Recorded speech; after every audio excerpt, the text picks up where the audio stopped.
last step. So now we want to actually configure and install an instance of the plugin on a page. So let's do it right here on facebookwall.html.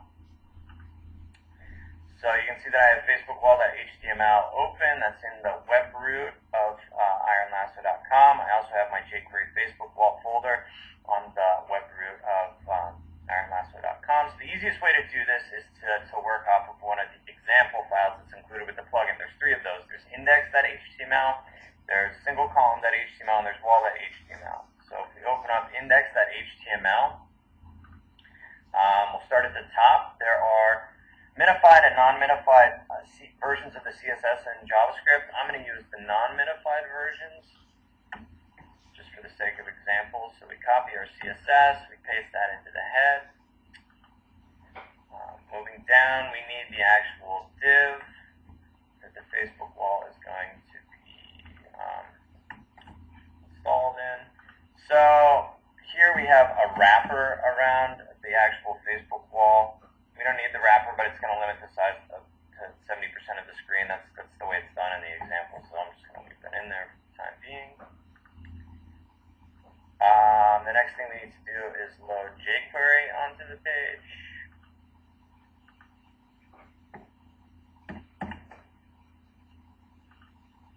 Then we're going to load the unminified JavaScript. So here we have three files that are needed for the jQuery Facebook wall. The first one is languages.js. That's going to enable the language translations. EJS is the JavaScript templating engine that I use. And jQuery Facebook wall is the actual JavaScript plugin, jQuery plugin, I should say. Last but not least, we're actually going to make the jQuery plugin call. Decided document ready. Now, we need to do a couple things. Because we're installing this in a page that's on the web root, the path to these script files is going to be a little bit different because they're all relative to the jQuery Facebook wall folder. Of course, facebookwall.html is on the web root, so things are going to be slightly different. We need to include wall in the path so the page can find all of these files.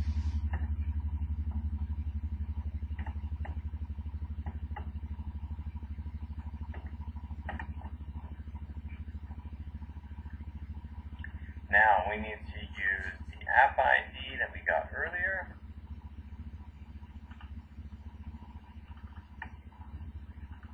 We're going to take a look at the BMW Facebook page.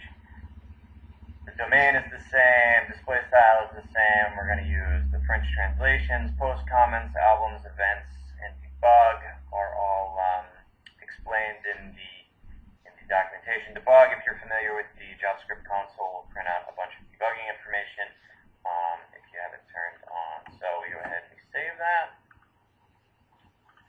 Turn to our page, refresh, and voila, we have a French translated copy of the BMW Facebook page. Alright, good luck with that.